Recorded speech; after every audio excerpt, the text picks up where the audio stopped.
back then, when I first found out, that I had tinnitus, I just thought, okay, I can't sing anymore. My dream that I've had is dead.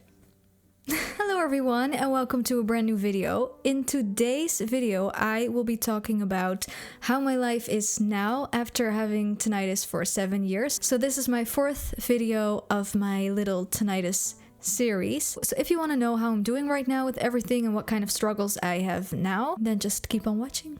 Before I am going to talk about my struggles that I'm still having now, I want to talk about some accomplishments, some things that I've accomplished after that first year of having tinnitus. In the previous videos, I talked about my 10-step plan, and the last step was going on vacation. And in 2017, I went on vacation. I went to Italy. I went there with my dad, and he drove there from, the Netherlands to Italy. So we stayed in Switzerland as well because we slept there. Otherwise, it would be too long. So I was in the car for a long time with constant sounds of the freeway and the radio, and it all went fine. It was 5 days. It wasn't that long, but oh my God, I was on vacation. And in 2018, I went to London. I went to London with my best friend, and I went in the subway. And the subway is also really loud because you can hear the trains coming, and braking with that awful sound. But I did that and I was fine. And also, the second time I went to London, and that was last year, I actually did something that I was always afraid to do, not only because I don't like to not have control, and when you are in an airplane, you don't have control, but I was also really scared because of my ears. I was scared of the, the pressure that you have in the air. So really just having pain in your ears, because my family usually has pain in their ears when they fly. But also the sound of the engine, constant noise. I know this is really bad for the environment, but I have been a vegetarian for 13 years, so I think I could do this. I went to London with a plane from Amsterdam, which was like 40 minutes. But I did that because I wanted to try it just with my ears, because if something really bad would have happened on the way there, I would be in an English-speaking country, so healthcare would be fine. Let's say I would go absolutely crazy in the airplane because of my ears. It would be a really short one, I'm not gonna, like the first time flying, going to fly for 10 hours, not knowing what can happen with my ears. But everything went fine. I had hearing protection in, and it was fine. It didn't hurt, nothing, like ticked off, hello. Also, what I did, I had singing lessons, and I was scared of singing lessons because of singing. I haven't mentioned this, but I was scared to sing. Because I can belt, I can be really freaking loud, and I can sing really freaking high. So I was scared to do that, because I remember the story of opera singers. They sing themselves hearing damage because of their loud voice. So I was scared. So that also took me years to just be able to sing again. That all worked itself out, and then I had singing lessons, and that was fine. Like nothing bad happened with my ears. It was a process, but singing lessons, I could do those again. I started to study a different study, nutrition and dietetics.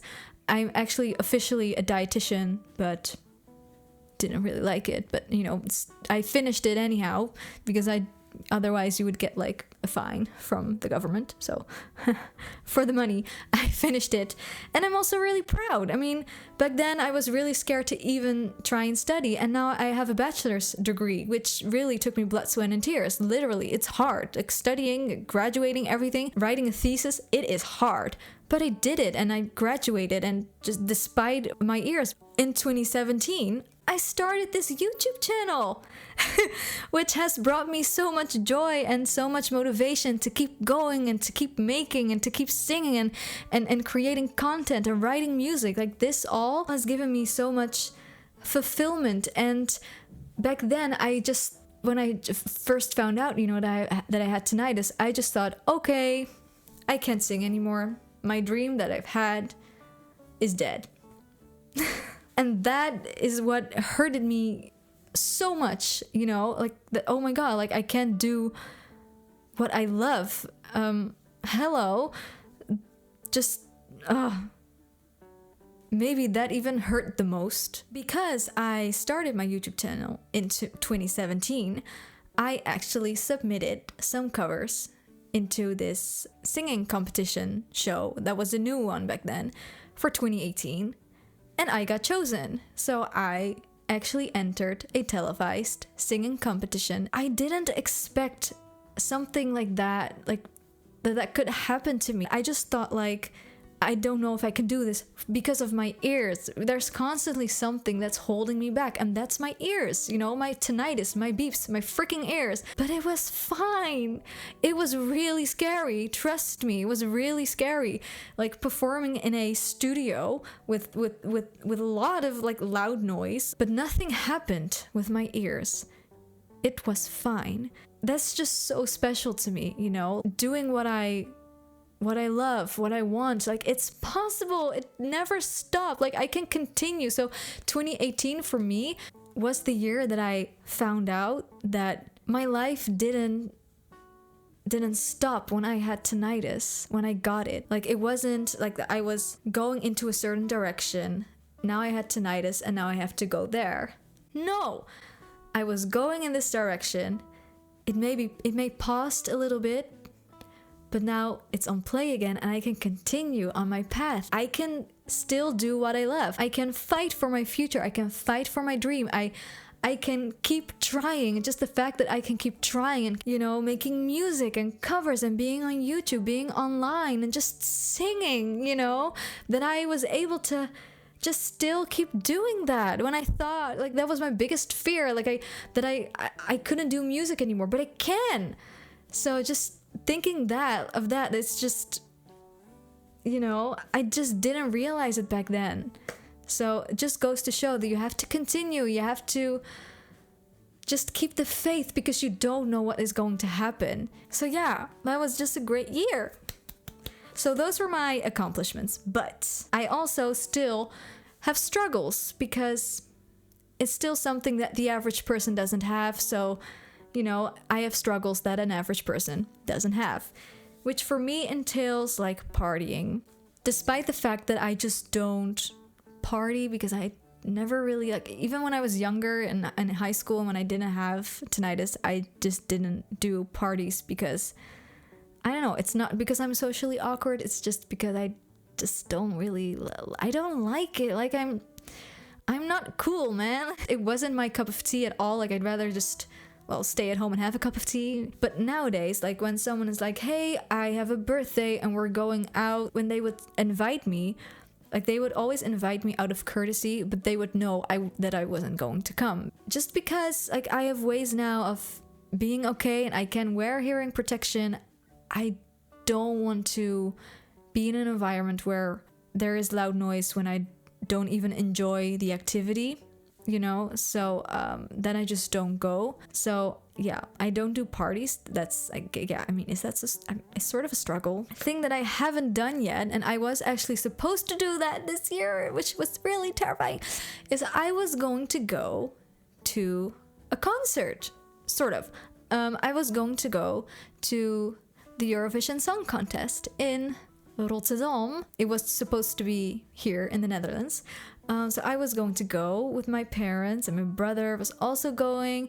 And so I was mentally, like, preparing myself, like, okay, so I'm going to wear my hearing protection, and maybe I'm going to buy like one of those like builder's headphones and just have that on top of that, so I have like extra decibel protection on my ears, just, you know, that I can really go and have fun because I love Eurovision.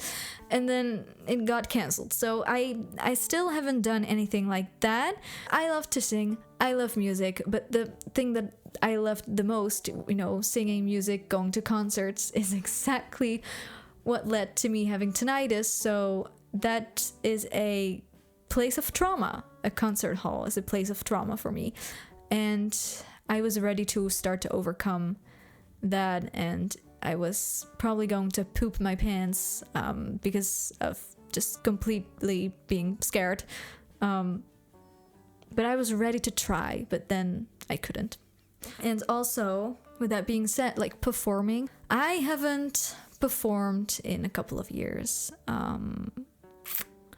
I really want to perform though, and I want to have in-ears, but I don't have anyone in my environment that actually has in-ears, so I can't really ask them like just all the ins and outs and all the tech stuff of in-ears, because I know that when you wear in-ears, you can be in arenas and whatever as a singer, and you're not gonna get hearing loss or hearing damage, because you are blocking out the loud noise, because it's hearing protection, but you're also, because you're blocking out the noise, you do hear yourself better. So I know that I can technically sing in front of thousands and thousands of people in really, really big venues with in-ears, and my ears will be fine, but I don't have in-ears because they are really expensive and I don't know it exactly. This is also something that I've been trying to research for a long time, as in trying to look up artists that have tinnitus and what they do about it. But for some reason, artists with tinnitus, they don't really talk about it, and I don't get why. Do they have a secret, and like a secret that they only know, as like that makes sure that they can handle their ears in daily life on stage? Like, why don't they talk about it? Like, I remember that there was an interview with Chris Martin from Coldplay, because he has tinnitus, and this host or presenter, he told them, hey, I have tinnitus too, like I know that you have it too, like what do you do about it? And then he said like, oh, let's talk after the interview. And I was like, no, talk about it during. I want to know too. I remember even emailing Chris Martin, or well, like not him, but like the management or fan club or whatever, someone, like there was an email on their website, and I emailed them like, hey, can I still become a singer that performs in big venues and stuff with tinnitus? Like, can you do that still, like with in-ears? No reaction, but I did get a digital sign. But I mean, it has to, because otherwise every freaking singer that would go on tours and stuff or just perform would all have hearing damages to the point where they don't hear anything and they can't perform anymore. Another struggle I have nowadays is mixing, because I make music, so I have to mix my songs. I have to really concentrate and listen to my voice, being like, I don't know, is this the right pitch? I'm not sure. Should I do this again? I don't know. Like, how's the volume? Like, just really focusing on like actively listening. I'm the type of person that when I do something, like I have to finish it like as soon as possible. I hate having things that aren't done. But with mixing and with my ears, I can't do that. I have to have a rest. This isn't something that only tinnitus people have, because when you're mixing, like at some point when you're mixing one song for days, you just don't hear it anymore. You don't hear what has to be fixed or improved. You just don't hear it anymore. But for me, having tinnitus, like I can lose myself during mixing, turn the volume up, and then at some point be like, oh my god, wait, but this is actually this is louder than I want. And then it's, take my headphones off and I'm like, okay, are my ears worse now? Because then like that is the point where I start freaking out again, because I don't want to actually damage my ears just because I'm mixing, because that's completely pointless. So that's something I'm working on. And nowadays when I'm mixing, what I do is I just set a timer of like 15 minutes and then ding, ding, ding, ding, it goes off. And then for 10 minutes, I would just grab a glass of water, go downstairs, whatever. And then I would do it again. So I wouldn't like consistently for hours be mixing anymore, because that's not worth it to me anymore. So I have to take breaks. Another struggle that I have is sleeping. I sleep well, luckily. In the beginning, I did not.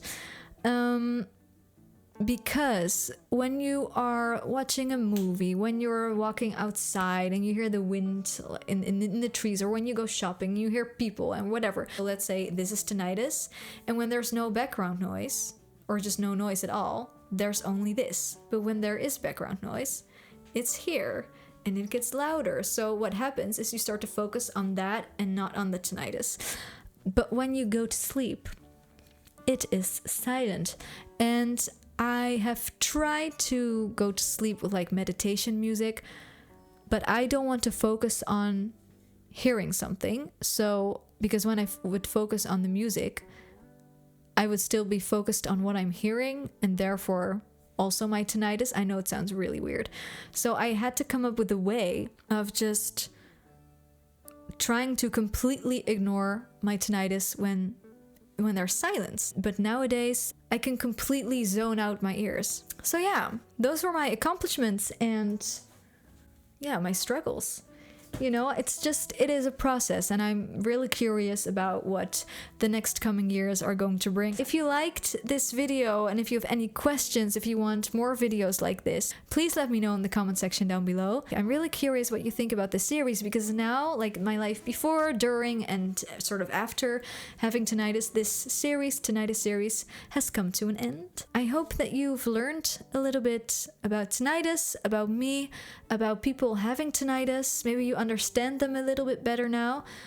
If so, let me know. Let me know what you initially didn't understand and what you do now and what you've learned from this series. So with that, I'd like to end this video. Bye bye, and I'll see you on the next one.